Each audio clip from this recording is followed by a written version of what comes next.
All right, this one's here for a service. It's nice and quiet in here today, isn't it? All right, here for a service, 160K, last of the best, 2014.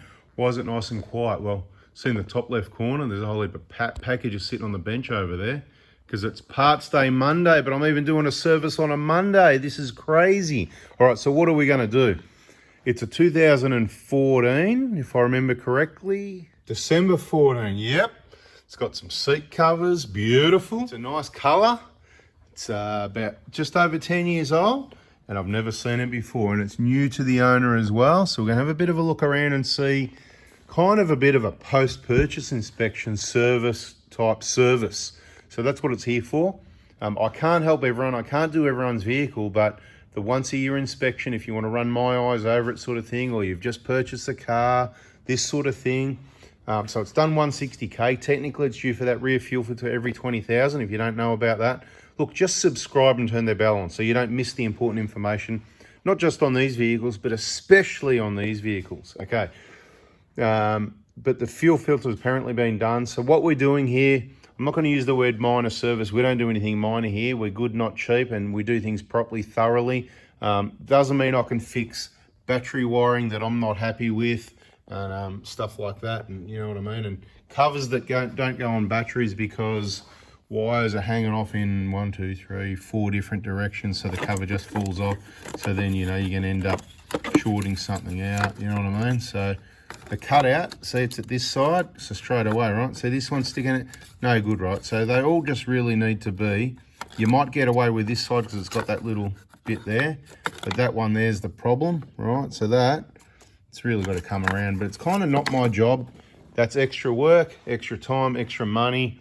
So what I'm going to do is videos like this, so all of you can learn, so that you don't have to come to me for me to have a whinge about your car, and you can go, you can do the whinging. You can get your car and you go, what do I do here? But you got to watch all the videos, because if you don't know, and you put a spanner on there and it happens to touch here, or you drop it and short it out and then melt the fuse in there, world of hurt, pain and suffering, right? So you're going to muck around with that. What you really should do is disconnect the battery. Negative first, negative is earth. See the negative, the white goes to there. It's earth to the body. So the whole black, if you like, is the whole car, which means touch this positive anywhere on the whole car, metal parts, you're going to cop sparks, and as a minimum, just sparks, right? This battery terminal does look loose. See the big gap there? I've just noticed that as well. But it's not. So for whatever reason, that just looks a bit different to normal. So you should loosen the 10 mil, take that off, stick a rag under it so it can't fall back on by accident. Loosen this one off. Rather than with a spanner, it's good to use the little impact driver, you know, the little 40 Newton meter, because it turns rather than the levers, because levering with the, you know, the leverage of a spanner, if that's tight, could just twist this on that lead. The lead's a bit soft, you know how it works. So zip that, and then bring those around to the right position. Make sure it all fits. Just nip it up nicely. Once you're all happy, nip it up nice and tight. Done. It's finished permanently. You don't want it to come loose. One of the #1 causes of car problems, cars breaking down, is loose battery terminals, bad connections, all this sort of thing. I'm telling you, it's out of control how much trouble bad connections cause for people in their vehicles. So get that around the right way. Once that's all right, put your battery terminal back on. You can fix that yourself. Word of warning, don't lean on these, don't mess around with these. They're good, but you know, if it's a Queensland, North Queensland car, or somewhere up there north where it's hot, could be a different story. I'm having a bit of a look around while I'm talking to you. You might just think I like talking. I'm talking to share my knowledge and thoughts with you. So most people get that. The ones that are subscribed with the bell on, they watch all the videos from the start to the end, and they learn, they're wise. If you want to be like them, it'll help you be more successful. Careful what you watch and listen to, careful who you hang around. I'm going to suggest this is a really good YouTube channel, because there's so many people that have told me that, which is why I'm still doing it. So what am I going to do? Let's get the vehicle up in the air, drop the oil out, and go back to packing some parts kits, and then we'll check it out soon. All right, this one, he's supplied his own oil, and we like if you supply the own oil, especially if it's the right amount and the right oil. Now, what's the right oil? I'm not going to talk to you about in this video, because it's in other videos. I can't help everyone. I can help the people. Oh, I wonder where he got these from. Genuine filters, cheaper than the dealer. Oh, look at that, you know, genuine filter supplied by the customer. So I can buy it, I can supply it, and I can make money out of you, or you can subscribe and turn the bell on, get stuff cheaper, do it yourself, and I get nothing out of it. You think I make a lot of money out of YouTube? You're dreaming. This whole channel is designed to put me out of business.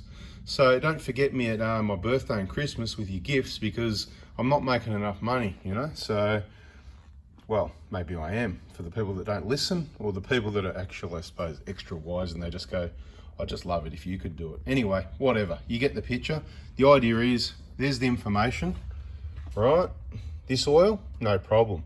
It's not the one we use, but it could even be better, might be a little bit dearer. Is it required? Maybe, maybe not. Depends what state, country you're in, a lot of variables. Not gonna go on about oil too much, didn't I say? Back to before it goes up, what do?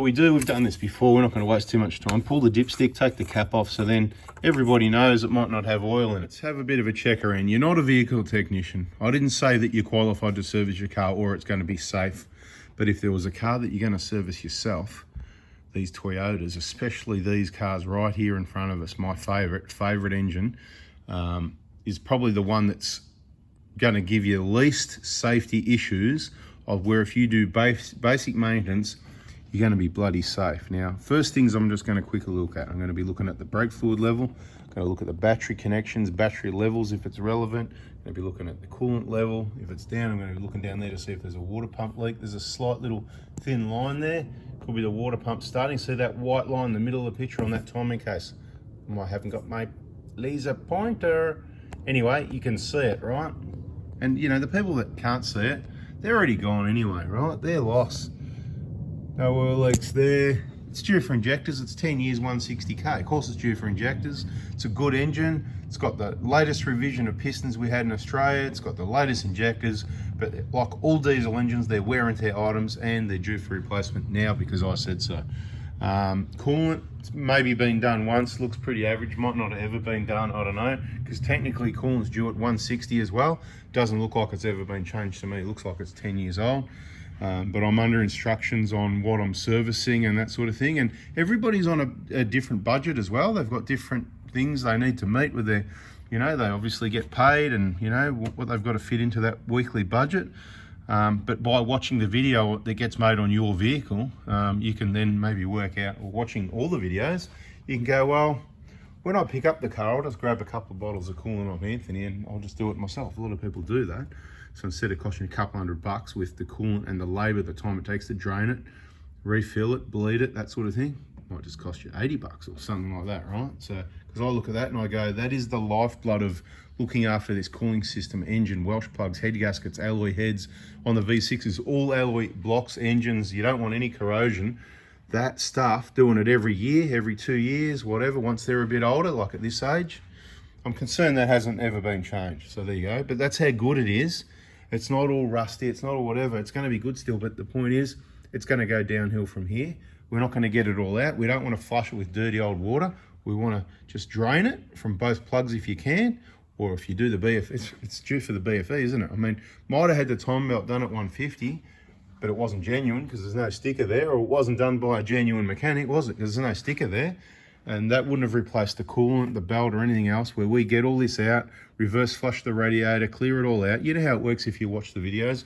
Whoever's been working on this, or if the owner has been playing around under the bonnet, or the previous owner, they obviously don't watch the videos because you can see all those clips that are about to get lost. They're all, someone's pushed the button on them, or they're all bloody released and they're about to disappear. Is that part of my job to do that in this service? Well, it's not, but I'll do it because that's how I roll. Like I've said, you don't need these clips in there either, so I wouldn't go and waste your money if they're broken or missing. Just don't put the clips in there. I'm not going to explain that one again, just quickly. The rubber seal there, when the bonnet shut, presses here, holds it all in position, and it's not going anywhere, right? So you don't need the clips, it's just make it look good for you. All right, let's have a look underneath, eh? Up in the air, if you want to do an oil change on a 150 Prado, two 12mm bolts, let's get this cover off. I really can only help people that watch all the videos, right? So if you're watching this video and you didn't know already, we're about to close up for 3 weeks. Isn't that better with the light on? Aftermarket sun plug washer.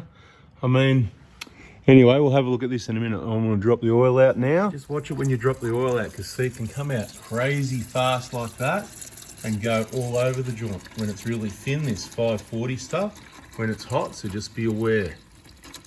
Can be dangerous. And being that dirty black, see with our in the backlight of the workshop door open and you can't see through the oil. I've demonstrated this many times before with the EGR sort of 7mm. That oil stays heaps cleaner, which is going to protect your engine and turbo a lot better, and the engine, everything's going to last longer. In my opinion, you know, I'm not going to go into, there's a whole playlist on it, EGR. In my opinion, it's a bad idea. But yeah, much cleaner oil. It's going to save you money because you can do, the oil at 10,000 Ks will be heaps cleaner than the oil at 5,000. Is just an absolute minimum honest statement. Let's be clear here. Something different, inspection from the back for a change. From the back, in the back for a change. We'll go from the back to the front because normally we go front to the back, don't we? But this time we're going straight for the back and then we'll work our way to the front. Because the front's where the fun stuff is, really, isn't it? I mean, the back's just, it's always dirty. It's all the dirty stuff at the back. The front, it's just beautiful. Nice and clean under this. You can see someone has done the diff oils, but they didn't really clean up as well as what we do. And they didn't replace the washer, and they can see a little ooze of oil there, right? So they're not as neat and tight. This looks like it might be a new washer. Anyway, tyres, yeah, Grand Treks, they look all right. Brakes, looks like plenty of meat. This is just the quick look over. This is the on-camera quick look over. I'm looking for trouble. If I'm finding anything, I'm going to talk about it for you people. Right, someone's had the pressure washer. That's what this is, the pressure washer. They've had the pressure washer underneath and gone really close a couple of times, which that's all right on the fuel tank guard. While you're at it next time, do the whole thing, right? And make sure plenty goes up over the top too, because see all the dust and dirt, and it's up on top of the tank there. Heaps of water can go up underneath the back here. I'll point out where to be careful with the pressure washer in this video if I think of it. Fuel hose will be fine. I'm just looking around. I'm going to have a more thorough look. I'm going to feel things. But I know the lower trailing arm bushes are always good. The uppers, we used to talk about it a bit, but you know what? They're bloody good. Even when they're a bit cracked, they're not worth replacing because you get them off and they're not that bad, so don't do that. No axle seal leaks. Looks all original. Very clean here. Someone's had a lot of degreaser at that side. See that? Compared to here, this, it's, you know, anyway, it's all good. Good exhaust. Hasn't been off-road, just dirt roads. Probably a bit of a corrosive environment, you know, some dirty dirt road type stuff. There's that fuel filter we're talking about. It's due every 20,000 Ks. Make sure that gets done.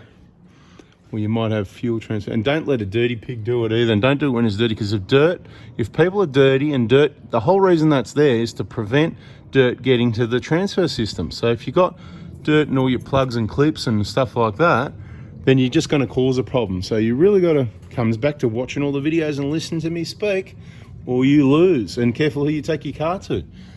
Looks like the prop shaft's been out. That looks like spanner works to me. So why did they do that? Did they? Yeah, it looks like a few more marks there. Yeah, maybe not. I don't know. Just looking around, first time I've seen it. This is the quick look to see what I can find. None of that oil there. Bit of an old stain maybe. That's what I mean. That you just don't worry about it. Probably fixed itself.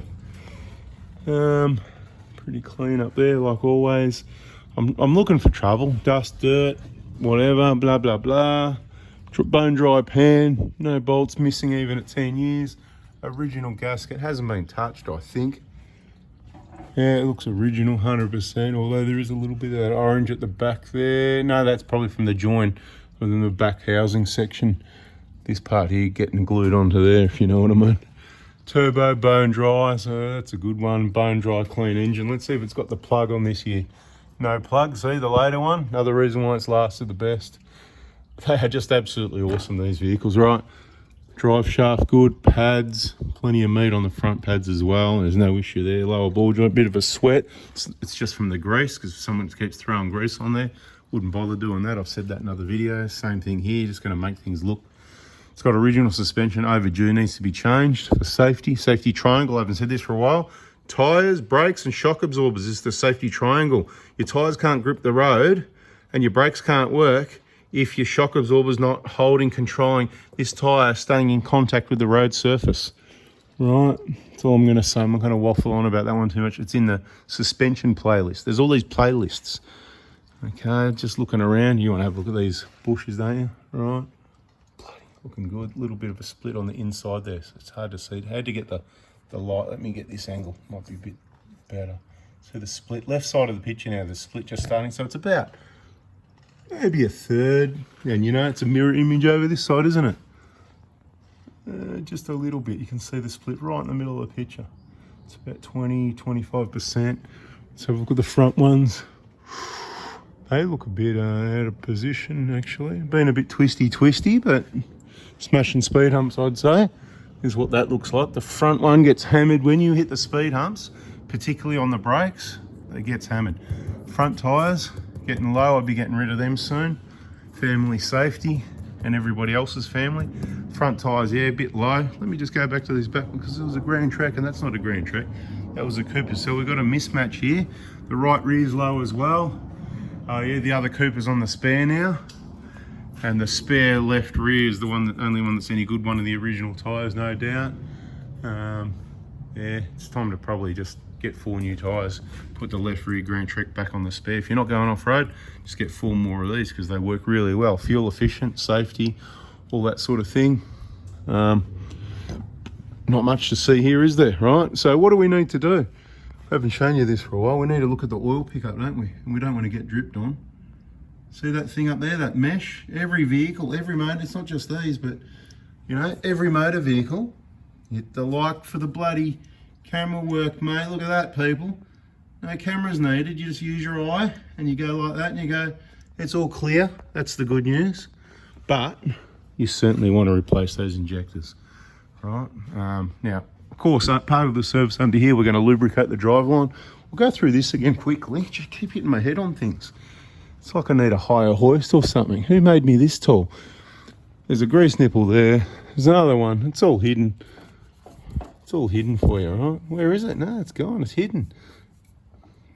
Right there. 1, 2, 3, 4.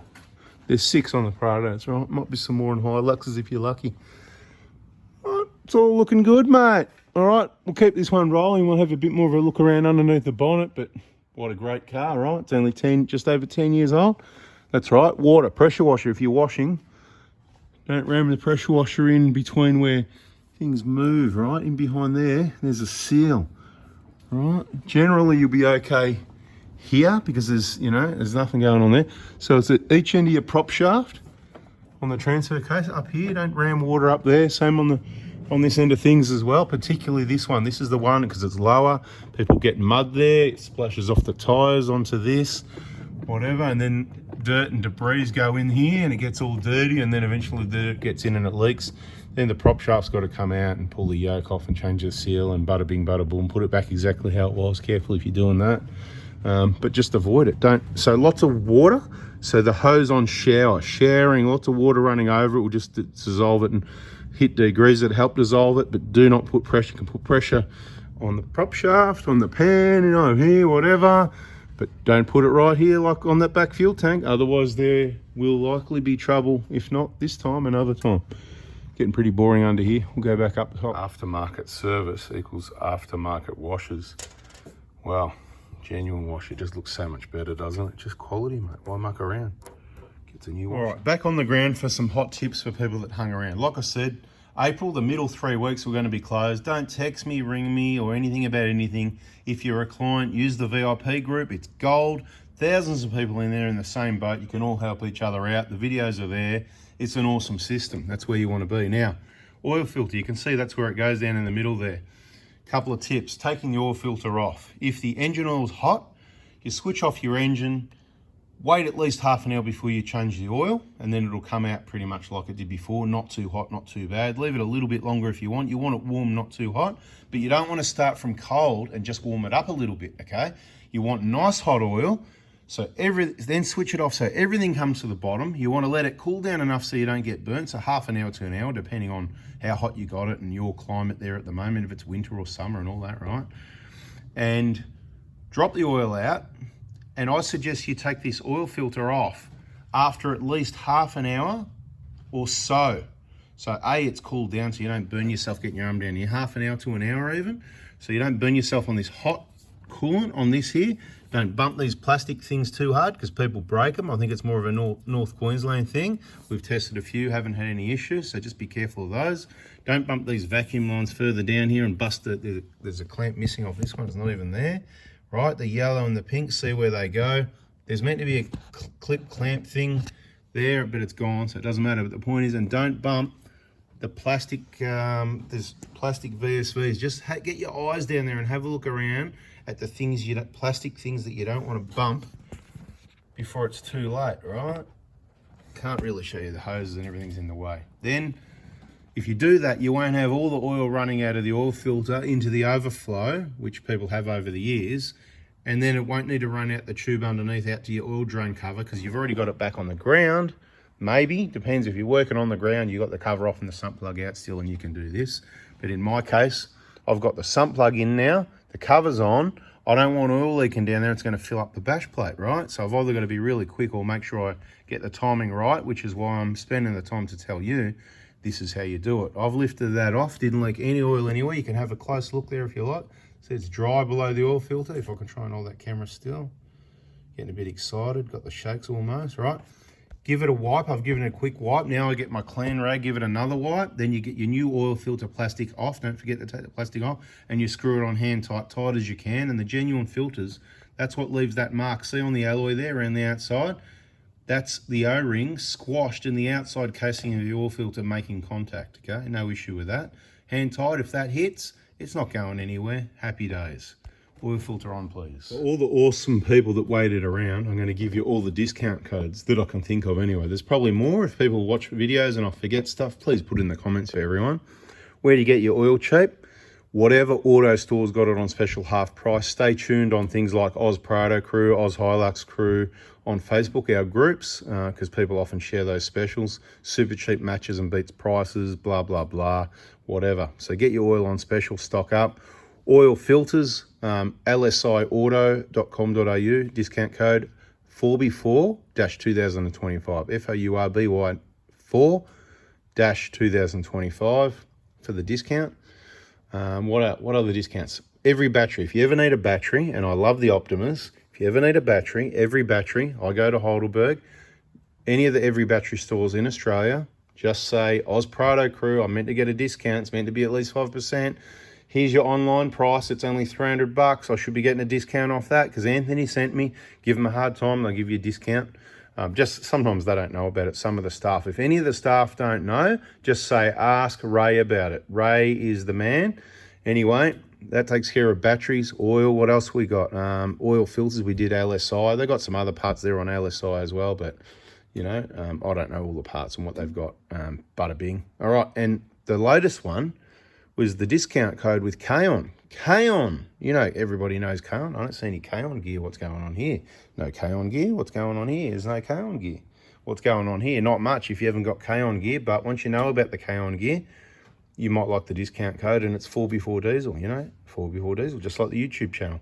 Anyway, I'm going to put oil in this sucker now, have a look around at some of this wiring, have a bit more of a talk and a whinge, make a nice long video for you and the owner and anybody that wants to listen and learn. And bada bing. All right, before you pour the oil in, make sure you put the sump plug in. Make sure you don't over tighten it. 34 Newton meters, 35 will do, thereabouts, just till it's nice. It's just got to hold the oil in. It doesn't have to hold the engine together. Put the oil in. This engine, about 7 litres. Check it with a dipstick. You haven't run the engine, it'll be a little bit over full. Run the engine, get it warm. Don't just waste fuel next time you drive the car. If you've checked it now, good enough. Drive the car, 5 minutes, 10 minutes, 20 minutes, whatever. Come back, park the car, switch it off. Wait 5 minutes for the oil to settle. Pull the dipstick out, check it. Should be around about there somewhere. Thanks for watching. Subscribe, turn the bell on. Remember, we're closed middle of April for the middle 3 weeks until the week after the Easter. I think it's like the last, it's the right at the end in April there, maybe the 30th, 31st, right at the end there. You can probably shoot me a text if you need something. Thanks for watching, listening. Catch you in the next video.